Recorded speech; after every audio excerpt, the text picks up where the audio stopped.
Welcome, everyone. I'm Bart Dyson. I'm the chair of Civil and Environmental Engineering, and I'll provide the introduction. I'll keep it short so that we can spend most of our time listening to Richard.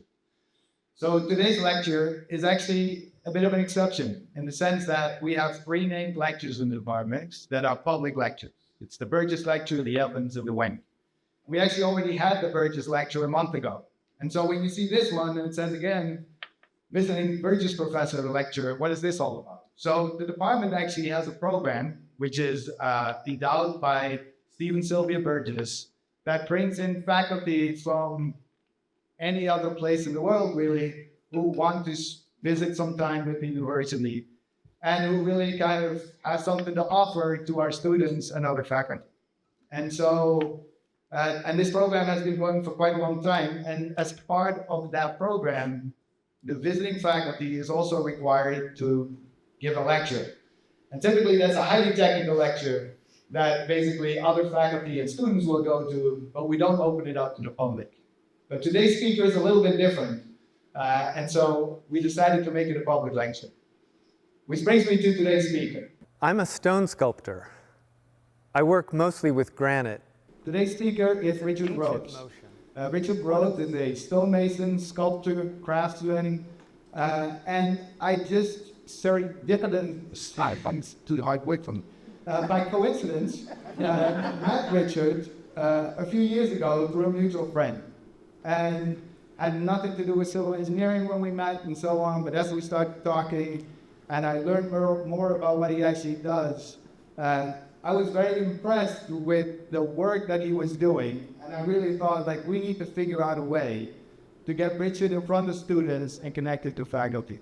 And for a while, I didn't really know how to do that, because just having him give a lecture, it's kind of a one moment in time kind of thing, and there's no real opportunity for kind of an ongoing engagement.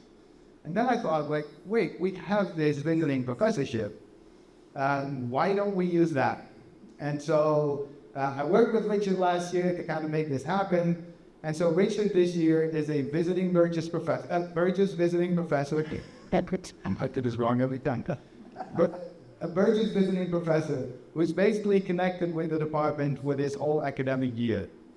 Basically, it started in September, and he has been kind of talking in classes. He's been working with students. We have a program called the Grand Challenges Impact Lab, which is in India.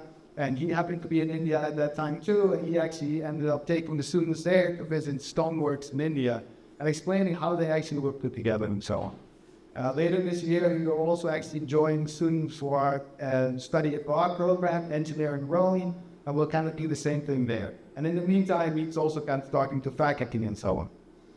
So it's actually kind of a real treat for us to get Richard to talk to us. Richard wrote a book last year that was totally focused on stone, and basically stone, like construction techniques, but also getting the cultural value of stone and so on over the last 5,000 years.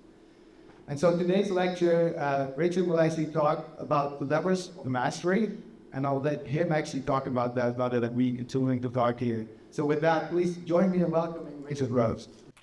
I'm excited that you're all here and away from this beautiful sunny day to sit in a dark room. So hopefully this will add some value. So the premise of this lecture is really about mastery, the levers of mastery. What do we need to think about to become masters? And really this is based on this experience that I had. I was sitting in a room just like this 46 years ago at University of Washington, and trying to understand, what were the things that I was going to need for my career, right? Because universities prepare us for our career in some ways. I mean, they give us the basic knowledge, how to show up, how to participate. We have a way in. And at University of Washington, I must say, we are blessed with outstanding faculty, so that job is really done at a very, very high level, much higher than many universities. So we're lucky, and yet we're not really addressing the next question. And the next question is, well, how do I turn this career that I've landed in, how do I turn that into a vocation, right? Something that's going to feed my soul over the next 40 years, maybe longer. And then there's a question beyond that, which is really, how do we position ourselves so that that vocation might give us access to some sort of transcendence? And transcendence is a big word, and people use it in funny ways, but what I mean is to contribute something to the world, to offer some part of our own core genius, our own special wisdom that we've accumulated, that leaves the world in a little bit better place than we found it. So that's my premise. So I hope to explore this big question through the material that I know best, which is stone. And I'm going to use examples from my career. And then at the end, I'll show you some slides of what I've done, and there'll be a small conclusion. So, how do we even think about stone, right? What's the way in? And I think in a university setting, the most obvious way is to consider the geology, right? We know there are tens of thousands of different stones, and yet there are only 3 main building stones. And why is that, right? So let me start with granite. Granite is the material that I know best. Most of the works that I've done in my life have been in granite. Granite is an igneous or metamorphic material. The deeper in the ground that it cooled, the more slowly it cools over millions and millions of years when it was made, and then it was sort of pushed up in secondary or mountain building events, and that's how we have access to it. Now, only 8% of the stone that we have access to in the world is granite, so it's a smaller portion. But it's an important portion. And remember that most of the stone in the world is underwater, and we don't have access to it. So you'll recognize granite has many different colors, many different ways that it's put together. It has many different flavors, but we kind of recognize granite, especially as Northwesterners, right? We have granite in and you go hiking anywhere and you see granite. So we have a kind of affinity to granite, perhaps, and it's instantly recognizable. This is one of my walls that I did in granite. The next big classification of stone is limestone. Limestone is an aqueous stone. It means that it was formed typically in water. Fossil segments,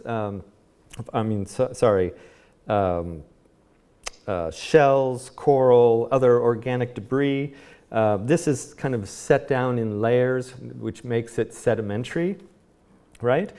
And then under pressure and groundwater carrying other minerals, those things are kind of welded together to make a usable stone.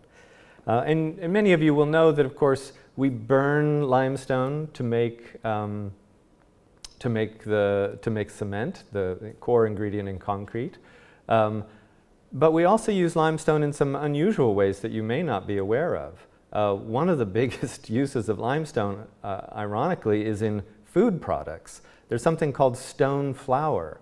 So the dust that's on gum, like you take a pack of Wrigley's spearmint gum, that dust is actually stone dust. It's limestone dust. And we use it in food processing, right? They use it to keep your scallops and your calamari from sticking together when it's frozen and being irreparably damaged. So it's also, calcium carbonate. So we take it when we have an upset stomach. We take it as Tums or Rolaids. So there's all kinds of uses. And again, you'll recognize limestone, right? As we travel around the world, it's an obvious kind of material to us, and usually light colored, often because the light penetrates. It's formed typically in the sea, and the light penetrates those fossils and bleaches them out. So we get this beautiful light color. But it also comes in darker shades. This is a limestone used to make the pyramids, which you'll recognize. And you'll see the granite casing that used to cover this pyramid sort of gathered together in the foreground of this picture. But there are lots of different colors of limestones. These are harder limestones. And as the more pressure, the more heat, the more it gets closer to marble. So marble is actually just a limestone. Masons refer to marble as a limestone that will take a polish. So chemically, it's exactly the same, right? It's just been heated, it's been compressed more. And so in these harder limestones, as you inch towards marble, you get often these beautiful colors. This one is from Jaisalmer, India, a kind of a curry-colored limestone. This is from the Middle East, Jordan. And this limestone is in northern Italy in a modern application. And again, we wouldn't necessarily think of these, you wouldn't necessarily know that's limestone, because many of us, we think limestone, we think of Paris, we think of that beige color, we think of Indiana limestone. But these are all in the range of limestones. And again, if you keep that pressure and heat, it becomes, that same material becomes marble. And what's interesting is in that process, it's a metamorphic process, right? So we consider marble a metamorphic stone.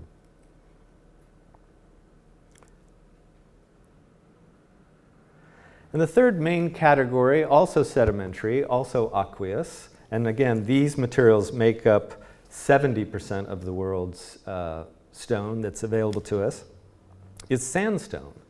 And sandstone is really the kind of the grains and the exfoliation from other materials that are washed down, typically from the tops of our mountains, down the streams. These fragments and sediments, again, compacted and compressed over decades and millennia and millions and millions of years and bound together. So the deeper that sandstone is, because of the compression of that, the harder and more durable it is typically. And again, it's when it was made, because often these stones are upthrust in secondary or mountain building events, and that's what gives us access to them, right? So this is Petra, this is in Chongqing, China. But many times in sandstones, you can actually see the minerals that have been carried in through groundwater, and it's that mineral being carried in that groundwater that fuses these things together, cements them together. And then you can have these secondary events that kind of bend it and twist it, and that's what you're seeing oftentimes. Other times we see it in its original layers, and that ferrous that's being carried, that's giving it this discoloration, is very obvious to us in all these separate layers. So there's a couple stones that aren't really classified as building stones, but we use them and they're in our worlds and they're worth talking about. Basalt is all over the Northwest. It's not technically a building stone. It's what's called an intractable material, it's very, very difficult to use. But we have examples along the Columbia River Gorge. You'll see work done in the WPA period. You also see beautiful walls down along the coast in Oregon, south of Cannon Beach. And there are other outcrops of this material that are worth mentioning. This one is the Ellora cave complex in Maharashtra in India. One of the truly most remarkable things I've seen anywhere in my decades of study of stonework. So what you're looking at is a temple that's still connected to the living rock. And what they've done is they've carved around the temple, leaving that stone in the center connected to the living rock, and then they've hollowed it out to create the temple. So we estimate that there are 400,000 tons of material that was carved out of here in basalt, which is kind of a mind-blowing thing. And the more you know about stone, the more mind-blowing it gets. I mean, basalt is tremendously, tremendously difficult. And around that area that they've carved out, there are 37 temples, but there's also an entire monastery that's been carved into the basalt. And so it's been excavated, into the cliff beyond those openings that they created for the temples. Another material that's worth mentioning is slate, used mostly in roofing, but of interest to engineering students would be that slate is also used in steel structure buildings. Wide flange buildings. Basically, the compressive strength of slate is so high, we estimate it typically tests in about 44,000 psi, which is pretty outrageous when you think that concrete is 4,000 psi. Granite is about 22,000 psi. So slate is really, really strong. And so what they do is they use it for shimming.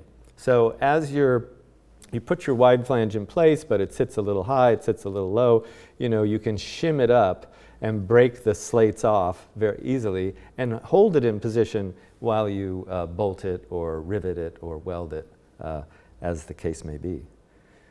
The other sort of building stone that you'll see that's not really a building stone but is still widely used is travertine.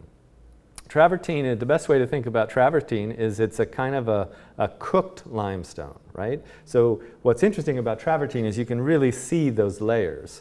You can see the sea layers and the fossils in them. You can see how it was set down. And then somehow superincumbent pressures and heat fused it all together and made a building stone. And finally, one more to consider, which is also widely used around the world, not something you'll see in the United States, but this is laterite. And laterite technically is a soil that's rich in iron and aluminum, but if you can cut blocks below the water table where it's very soft, take it out and dry it in a field, and it will turn into stone, essentially. And you can build with it. These are photos from Angkor Wat. They have terrific monsoons every year. You would think this would have washed away, and 1,000 years later, it's totally solid. So it is a soil, technically, but it's widely used around the world. You see it in Burma, you see it in India, and of course, Angkor Wat. So stones, each stone has a different strength and a different weakness.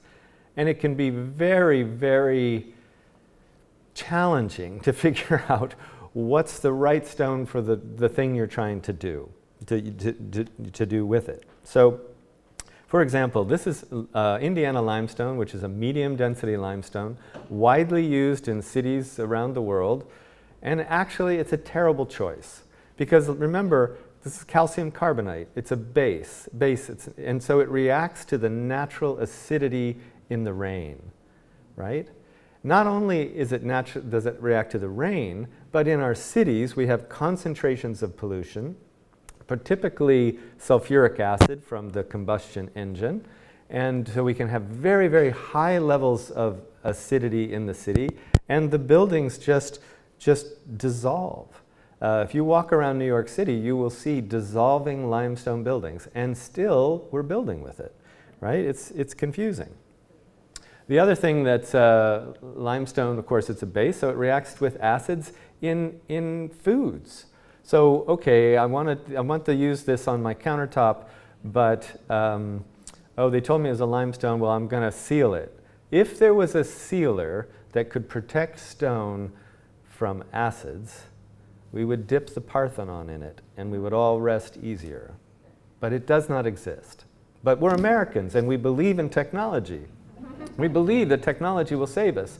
Surely, if there's not a sealer this year, there will be one next year.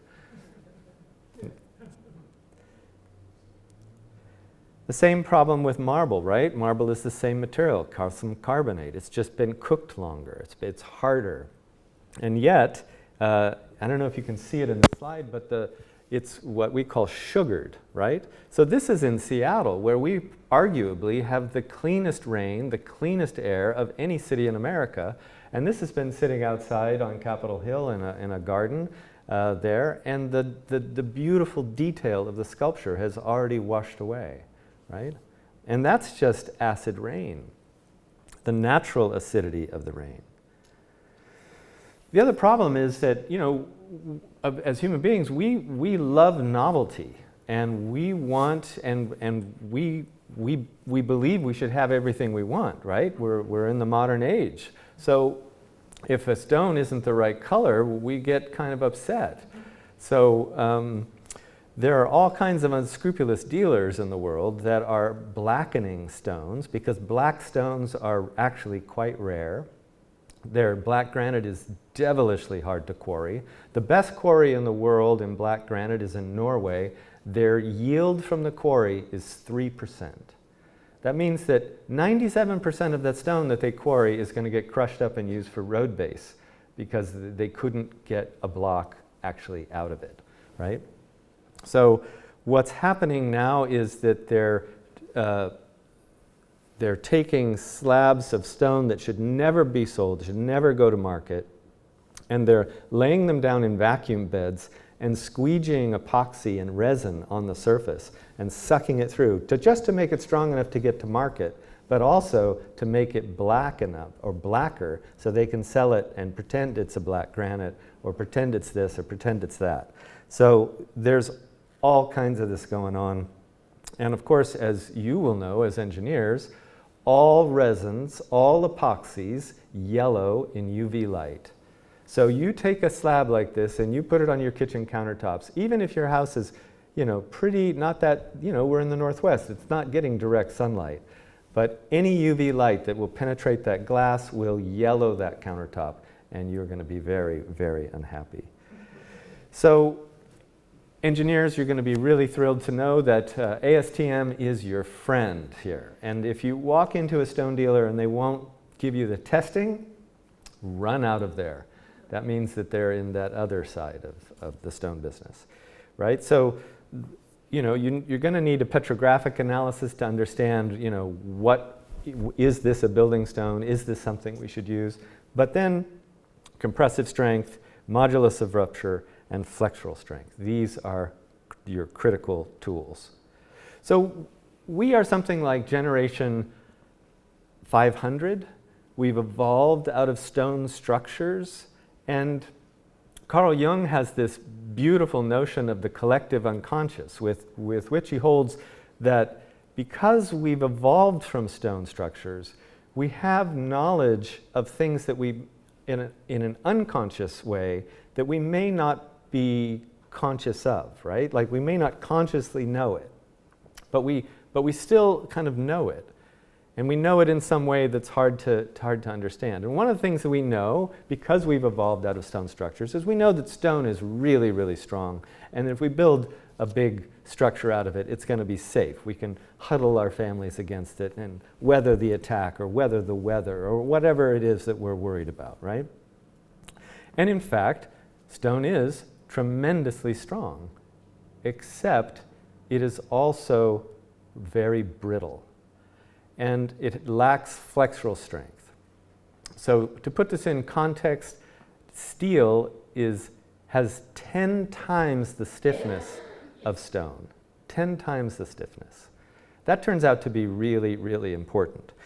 And one of the reasons, before I go to the next slide, I also want to say that stone is strong if it's used in the right grain orientation.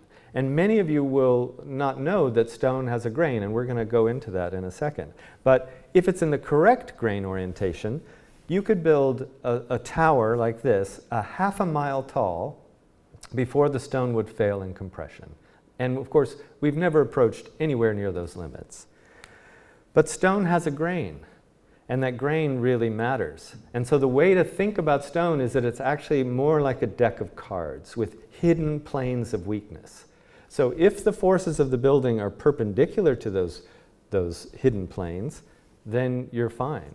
But if you get those planes in the wrong orientation, it's a catastrophe waiting to happen. So again, comparing it to wood. The trick of this, or not a trick, but one of the things that's fascinating is that if we think of slate, we quarry slate blocks, we wrap them in burlap, and we take them into the quarry shed. And then when the season is over and it starts to snow and get frosty and it's no longer safe to work in the quarry, we sit in those quarry sheds and we split those perfect quarter-inch shingles to make roofing slates, right? Whatever we get to the end of the year, if we get to the end of the season, any blocks that we have not managed to split have to be abandoned, because the groundwater, the sap, what we call quarry sap, once that quarry sap is out of it, the material actually slightly condenses and hardens, and you can't do the same thing with it.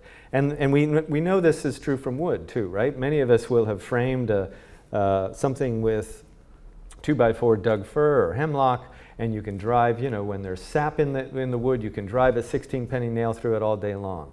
But if that project gets red tagged, and for some reason you get sent home, and you have to come back 2 years later, and that wood has dried out, and there's no longer sap in it, you have to tear it down. Or you have to drill each place that you're going to pound that nail, and you can't get it through, because the sap is what allowed you to do that. So in many ways, the connection between stone grain and wood grain is very, very similar.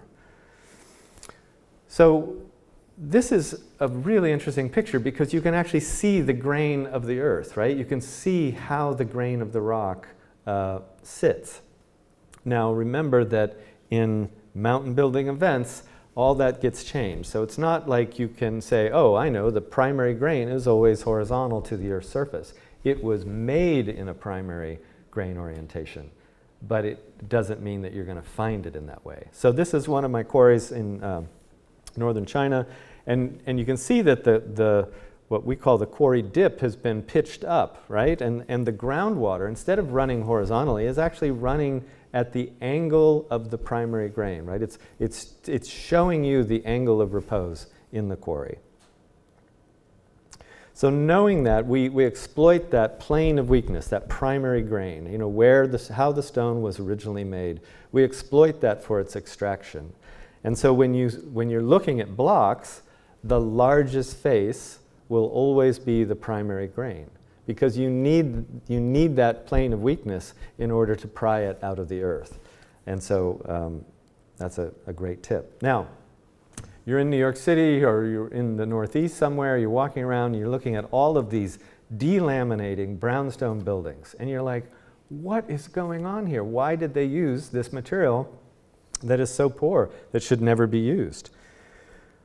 But then you come to a building of H.H. Richardson, and it's the same round stone, it was quarried at the same time, it's from the same quarry, and there's perfect. There's not a single stone delaminating. Well, the reason is that H.H. Richardson used guild-trained masons. And we're going to talk about the guild, because that's where I apprenticed. But basically, part of the secrets of the guild were the grain of stone. And we didn't tell anybody. We were sworn to secrecy. In fact, we'd invented secret handshakes. Do I know that I could tell you or not tell you, or we could talk about it or not talk about it? This is actually how it happened, right? These were the state secrets of the time, and this is just one of them. So you see that in New York, you see people repairing this, and what you see is that, oh no, they still don't know about the grain of stone, and they've quarried this material the wrong way again. And so they're making this repair in the wrong grain orientation. So the same thing is going to happen. It's going to delaminate and fail. And now that you know this, you can walk around Seattle and you can find examples of this. One of my favorite worst case examples I've ever seen is the government wall that wraps the buildings, the state buildings of the state of New York in Albany. This is Pennsylvania bluestone. It's about 30 feet tall. It's all been what's called face bedded, meaning it's all set in the wrong grain orientation. And of course, in the freeze-thaw of the Northeast, that stone is delaminating and falling into the pedestrian walkway below. So state of New York has no money, the way most states have no money.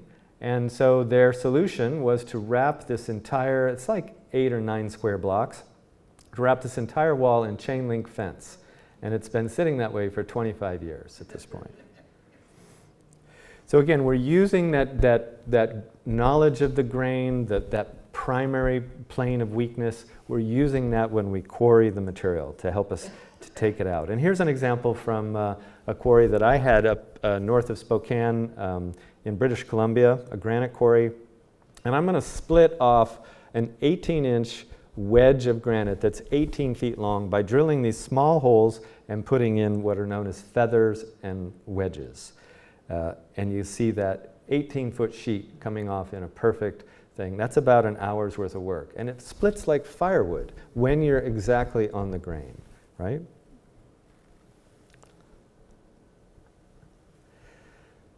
But again, stone has weaknesses. And if we must really pay attention to these weaknesses to use it correctly. And one of the tragedies of modern stonework is that we have now invented tooling that can make stone thinner and thinner and thinner. And so today, most of the stone that's sold is about 3/4 of an inch thick. And we're using it like wallpaper. But of course, when you use it like wallpaper, the first person with a FedEx truck delivering your, or your Amazon package breaks the nose off, right? So again, it's strong in compression, but very weak in shear. And now we're not doing a good job training our people, our installers. And very often you'll come to a site with beautifully carved things, and you'll see all kinds of patches and chips. Because manipulating that stuff, shipping it, getting it on the building without chipping it, these are real skills. And we're not doing a good job in doing that. So you will recognize this quote. Archimedes, of course. "Give me a place to stand and I shall move the earth." So I like Archimedes' quote for many reasons. Levers are powerful and certainly one of the primary tools of stonemasonry. Levers are force magnifiers, allowing us to do more than should be possible. So I'm applying this principle to your career, to your trajectory towards converting that career into a soul-feeding vocation, hopefully on the path towards mastery itself. The first of these levers is mentorship. You must find your teachers and sit at their feet. And I say that because sometimes you will have to listen to the same story over and over. That's just part of the process. But one has to put in the time. So the important thing is to locate who your teachers will be and then to actually show up for them and hang around and help them and listen and buy them a beer and whatever. That's all part of it. The second lever is what I call first principles. Let me explain what I mean. So what I say is really important is to try to bring these questions in your career. Like, this is really the first step of mastery, right? You're in that job and you're encountering things that are wrong. And you want to do what I say is ask the 5 whys. Well, why did it fail? And they explain it. But why that? You want to ask why at least 5 times on every issue, to go deeper and deeper and deeper. And then you want to kind of hold those answers in your unconscious. And maybe even, this is something that I do, before I go to sleep at night, I'll bring it all into my consciousness just before I go to sleep, and then fall into sleep as an exercise of kind of loading it into the unconscious so that I'm dreaming about it, I'm thinking about it. I'm using parts of my brain that aren't normally available to me, and then I'm dreaming about it. I'm dreaming about this problem. And in that process of dreaming, I'm looking for the hidden questions. I'm letting it percolate and ruminate. And the point of this is to give yourself permission to go beyond the known paradigm. You begin to hold it lightly and playfully in your unconscious. Now, what I'm describing are the first stirrings of the creative process itself. Learning how we hold ideas less tightly, less rigidly. How we allow ourselves to be playful with ideas, playful with problems, these imponderables. The next lever to consider is synchronicities. It turns out that synchronicities play a major part in the creative process. We pay attention to synchronicities because they can change your life. But you have to build awareness. You have to notice them. Even when you don't understand what they mean, you have to hold them and turn them over in your unconscious. This works to teach an important part of the creative process, to play lightly with an idea, or in this case, a set of circumstances that seem more than just coincidences. I like to say, if you think it's just a coincidence, you're not paying attention. And I'm going to tell you a little story from my career. I was doing my graduate work in London, and I was working in the library, part of my work study, to save a little money on tuition. And I came across this plate in a book of this fresco.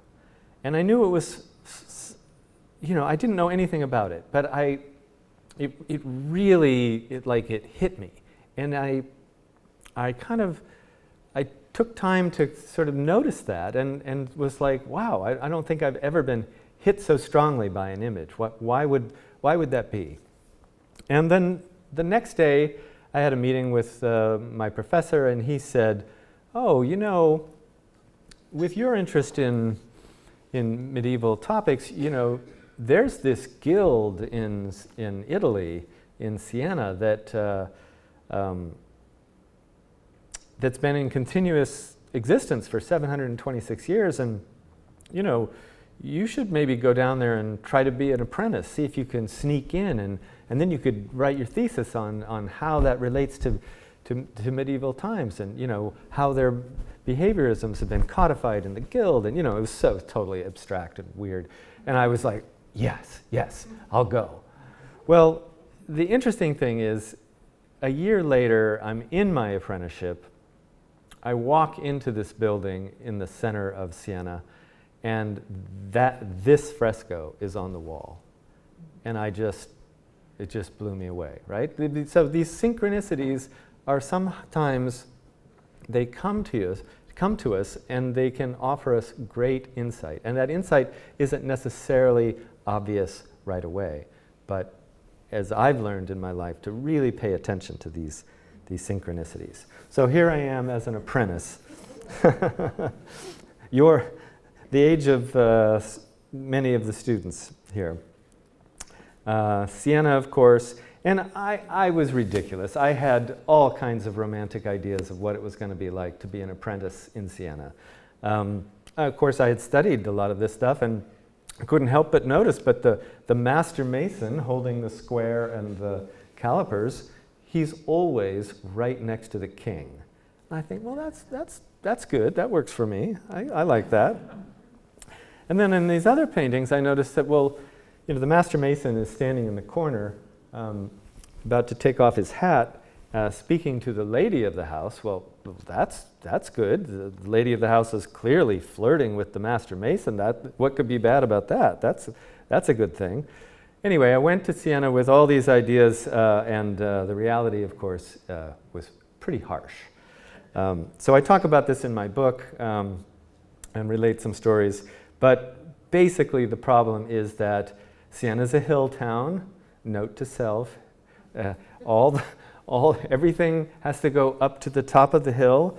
Of course, if I had looked more clearly, I would have seen that, not only does it go up the hill, but it has to go up the scaffolding, and those are human beings carrying all that stuff up the scaffolding. And yes, there is a mason at the top hanging out, but it's a lot of years between showing up in Siena and hanging out at the top of the scaffold, I can tell you that. So what's important about the apprenticeship for me is that it's where I really encountered two critical rule sets that have been really, really important in my career. The first being the sacred geometries. You will have encountered the sacred geometries at some point in your life. There's lots of books about it, so I'm not going to go into it today, and it's not even addressed in my book, because I've really been focused on the sacred rules of bond work, which are almost entirely unknown outside of the guild. And the reason for that is that they were the state secrets of the time, right? Imagine if you don't know which orientation the grain of stone is, and that's just the first rule, then your kingdom is not going to be able to build that bridge over the 60-foot chasm. The next kingdom, if they can do it, they're gonna win. So these are really the state secrets of the time. And actually, it's tremendously complex. And that really, really attracted to me. When you get into the geometry of some of these things, it's really exciting work. And it's where the theoretical math really, hits the road in some ways, which has always interested me. So I started as a banker carver, meaning the banker is that wood platform where you carve the moldings, and I carved church moldings and fireplace surrounds and did all those things. And again, the geometry of this stuff is very, very interesting and very complex. One of the things I learned is this technique called stereonomy, which is the projection of solid geometry into 3D space, which allows us to do something called ramp and twist. So this is a ramp and twist stairway that I carved. You'll notice that the coping on the stair is not just curved, but it's also ramping. So ramp and twist. It's just about the hardest thing we do in stonemasonry. I'm 65 at this point. I think I might be certainly one of the last 2 or 3 people in the United States that knows how to do this by hand anymore. So I didn't carve this, but I would love to. If you know of anybody who needs one of these, I am available. So I start with, you start with moldings, right? You start with, this is Roman egg and dart, and you're carving all kinds of things. They're also teaching you how to draw, how to convey this information. So this, sometimes people ask me, well, how, if we're thinking about mastery, what's the trajectory? And of course, we've all heard in common culture, like that, people talk about, 10,000 hours to master something. 10,000 hours is 5 years. You don't learn how to sharpen a pencil in 5 years when you're really talking, when you're in the field trying to do this work. And so, yes, I was able to carve things like this in my 20s, but I didn't do the work of mastery until I was in my 50s. And I think, that doesn't mean I didn't have flashes of inspiration, things that I did that I was proud of. It means that I couldn't even address the subject of mastery. Now, I'm kind of surprising myself that even today I can talk about mastery. It's not really done in our culture, right? Except in stonemasonry. And I think that's because of the guild, because the guild had a very clear pathway to mastery, right? To be a master mason was really something, and it involved 4 years of international travel, involved, designing and, projecting certain geometries, all of this very clear stuff before you're a mastery. Now, this is a joke, but I'm going to say that 50% of the guys that have pickup trucks and wheelbarrows will introduce themselves as a master mason. And this is drunken talk. The next lever has to do with what I call investing your time. So part of developing mastery turns out to be be learning what special growth is required to excavate your special genius, your gift. So for sculpture, it turns out that beyond the manual skills of knowledge of the material, the most important thing I needed to do was to grow a giant cable from my heart down my arms into my hands. And because if what I feel must come through the hands unmediated, right? If I feel it, it's got to come down that cable and into the hands. I work with the hammer and chisel precisely because of this unmediated connection. I find that the tools that remove the artist from the material disconnect that powerful connection, and the result is substantively different. The second major area of development my work required was what I call somatic knowledge. So the soma is the Greek word for the body, and I use it to define knowledge that is distinct from knowledge of the mind or spirit. You can think of this as embodied knowledge, what your body knows. So a simple example, I like to bake bread. I've been making all the bread for my family for almost 15 years at this point.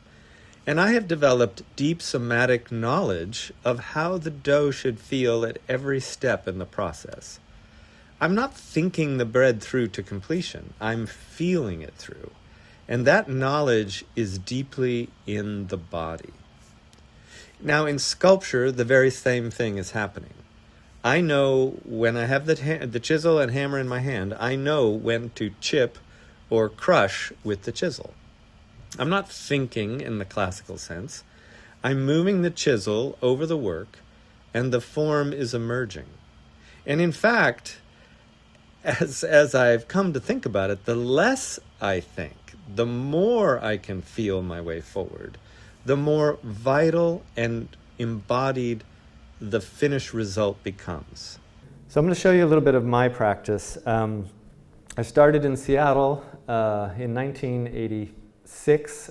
Started my practice in 1984, originally in the Bay Area, but I moved it up here in 86. Started very small, had five guys, and then I won this big contract on Mount Rainier, building walls for the national parks. And in fact, if you drive up Highway 410 towards Crystal, I did all of those walls all the way up to Cayuse Pass. And this picture is taken at Cayuse Pass. And it was a really important job for my career because the head of the national parks at that time came to see the work and then stated publicly on public radio or something, said that Richard Rhodes was the first stonemason since the WPA work in the 1930s to successfully match the work in any national park in America. So that gave me, like, a lot of people started to call me and the jobs really started to pour in. So one of the things I figured out early in my career was how to work in multiple places at once, because stonemasonry is very, very slow, and each wall has its own kind of individual signature. And if you leave to go do another wall, the people you left behind are going to change the pattern. It's inevitable. So I figured out that I would draw every stone, compose them as almost like musical compositions, right? Really define it in a shop drawing process. Take that into the computer, number each piece, build it on the ground in advance, number the pieces, and ship them to site. And this allowed me to do multiple projects all over the country. You'll see a guy standing on the roof for scale. This is 1/4-inch granite work. This is in Medina, a George Siena project. This is from the early 90s. So one of the projects I ended up doing was a major residence. It was a $200 million residence, which this is in the 90s. You can imagine that was a number we'd never heard in the United States. And this technology billionaire wanted to have a 15th century Japanese summer palace. So he sends me to Japan for 5 weeks. I study all the walls, and then I build the first one in my studio in China. And so you can see these walls. These are all hand carved in granite. You can't put paper between the joints. Each piece was numbered and then sent to site. That's an ox cart in the background going by. So this is in the Bay Area. This is in Woodside, California. You can see that same abutment, and now the bridge is connected, and we're building a 5-acre man-made lake. There was a second bridge on the project, and these are large bridges. You can drive a full-weight fire truck over them, right? Also in the foreground, you'll see a 25-ton boulder that I carved out to make a hot tub. So that's filled with hot water, and then you roll out of the boulder into the lake, you swim, cool down a little bit, and then climb back into the hot tub. It's pretty nice. I also did this project for Ralph Lauren. This is back in Greenwich, Connecticut. All hand carved, essentially a 19th century facade. This is the Tacoma Art Museum, and one of my larger public pieces. It's about 2,000 square feet, and it looks as if it's a wave, maybe like the pavement, like the building was shaken and the wave kind of splashes against the walls. I built it in the same method. This is in my studio, again, numbering all the pieces. It's a hyperbolic paraboloid, so very, very technical to lay stone on a curb and make them look like they're curved. Actually, they all look square, but they're slightly off of square, right? A lot of complexity. Dale Chihuly asked if he could do a sculpture on top of my sculpture, which was a great honor. Dale's a very generous soul, and at the end of the exhibition, he donated his sculpture to the museum. The museum came to me and said, well, we're going to now keep Dale's sculpture on there. And I said, well, actually, I'm not a pedestal for Dale Chihuly, so maybe we're going to have to talk about this. We came to this beautiful agreement where they launch Dale's sculpture on top of mine 3 months a year. And Dale being way more famous than I am, it's worked out really beautifully. This is in eastern Washington, the gates to the city of Ephrata. This is my impression of the Grand Coulee Formation. And I love this. I did a series of hand-carved granite eggs. These are 30-ton stones carved into this egg shape. And then we split them open, and there are solar lights and reflectors and things. So I've done a number of private work in my career, private commissions. I work in clay primarily, and then cast that in plaster. Then that plaster goes out to the carving studio, and all the dimensions are taken off of that. So it's funny, that piece was done in 2011, and then it recently sold, and they sold the residence and asked me to find a new home for it. And it was a national competition for this project, and it turned out that the project was in Seattle. No one knew where it was, and so it was reinstalled right below the 520 bridge. There's the bridge in the background. Yeah.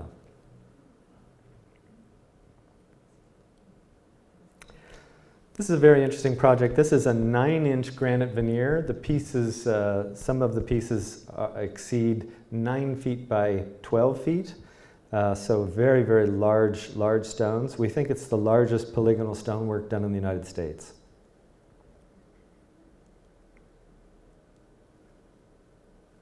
So I'm going to kind of race through this because I've run out of time here. This is a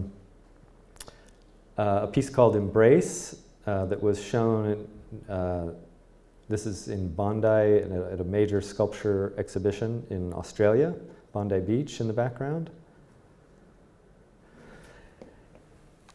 And this is the final piece called the Resolute Arch that I want to share with you. And this is really a piece where I think some of the levers of mastery kind of come into play, because essentially to do a work like this, and the concept is it's an arch, but there's a piece missing, right? And that piece sits underneath as a bench. And to do this requires a way of thinking through the material, right? A way of in a way, thinking beyond the material. So beyond what ASTM tells you is possible, right? So this idea of growing your gifts, growing your special genius, can be applied to the material you carve or engineer. Now this may sound a little unusual in the context of a university setting, but you can project yourself onto the material and understand it from the inside. In fact, this is what is required to push materials beyond known limits and into new forms, such as the resolute arch. This is felt knowledge. Let me share a story. As some of you will know, I worked with Magnus and Klemenchek on the resolute arch. I met with Ron Klemenchek after they had done their preliminary work, and he informed me that the arch wouldn't work. Now, I had run the math as well, and I gently pushed it across the table and said they had made a mistake and they needed to run it again. Ron was absolutely shocked. He had never had a customer do that. And this wasn't arrogance. As I tell you this story, I wince at my boldness. But in that moment, I knew the form and I knew the structure that I was proposing was correct. I had been inside the material in some way. That knowledge, that certainty, is outside cognitive understanding. So, back to the story, Ron looks at me skeptically, but agreed to have his team check the math again. A week later, he informed me apologetically that they had found the mistake and the proposed form would work. Now, incidentally, it was then that he assigned Robert Baxter, who completed his master's in engineering at University of Washington, class of 2002. Shout out to him and to UW. Anyway, he assigned Robert to the project, and we got it done. So you see it coming together. This was a half-scale model. That's my happy dance when I took the centering out and it worked.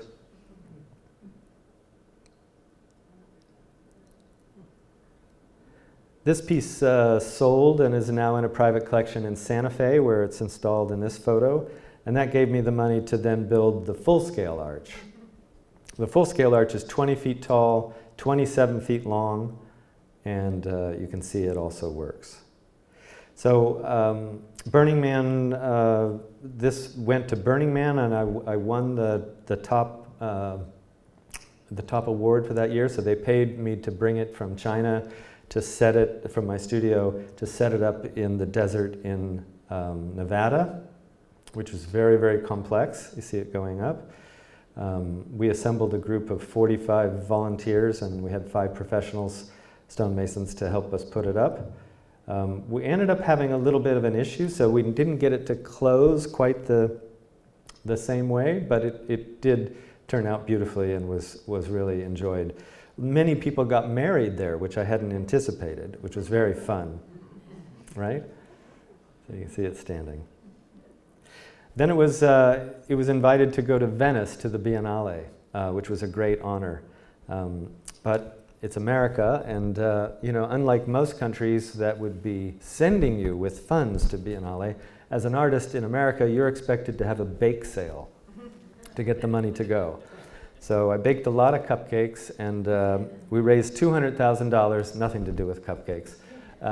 But then COVID came, and I gave $200,000 back. So it never went to Venice. So the final lever is, how do you enliven yourself? How do you turn on and tune in? This can be as simple as growing the volume of that little voice of your intuition. I mean, do you hear it? What's it saying? And more importantly, can you feel it? So part of this is about keeping an open mind. Just because the hard sciences have not figured out yet how to measure it, doesn't mean it doesn't exist. These are very early days. Quantum physics are pointing us to realities that are far outside of our current paradigm. Specifically, many of these advances pose direct challenges to the reductionist model on which much of our engineering is based. We have all grown very comfortable in linear systems where A plus B equals C, but approaching mastery asks us to work to get comfortable within new paradigms. Mastery asks us to work to find all the available levers, and by that I mean don't settle for the one tool that society currently values. Every institution has its own ethos. It's in the air you breathe, the water you drink, and the engineering department at University of Washington certainly has its own value system, what feels right and what is supported and encouraged. And in fact, that is the basis of the feeling that you may have, I have found my peeps. But what I'm saying is, don't let yourself be limited by the local ethos. Be your own thinker. Read poetry. Listen to other types of music.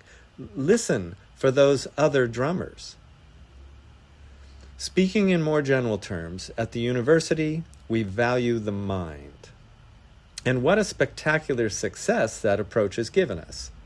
But valuing the mind at the exclusion of everything else has its limitations.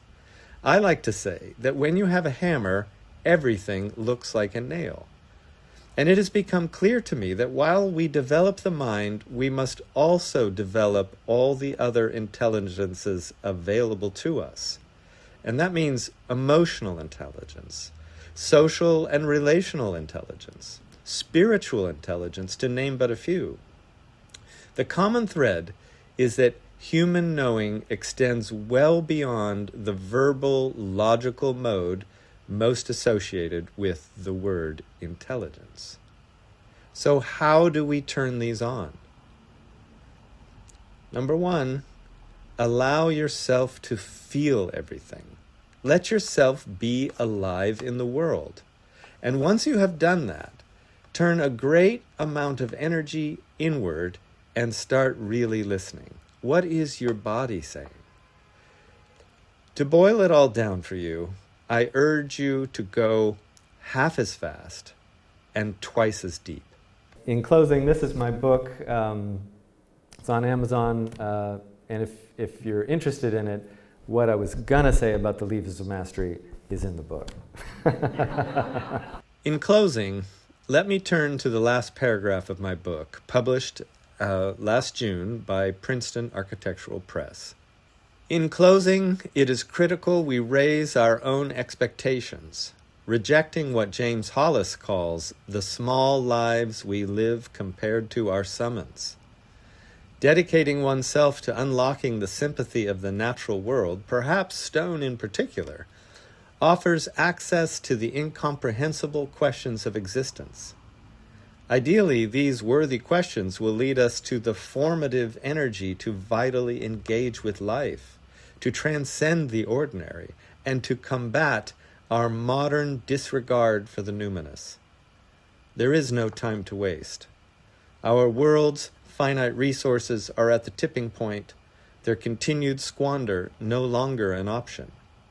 For the generations yet unborn, let us engage natural stone at the highest level, investing our human vitality as a soulful expression of our time and place in the cosmic timeline. Thank you so much for your time.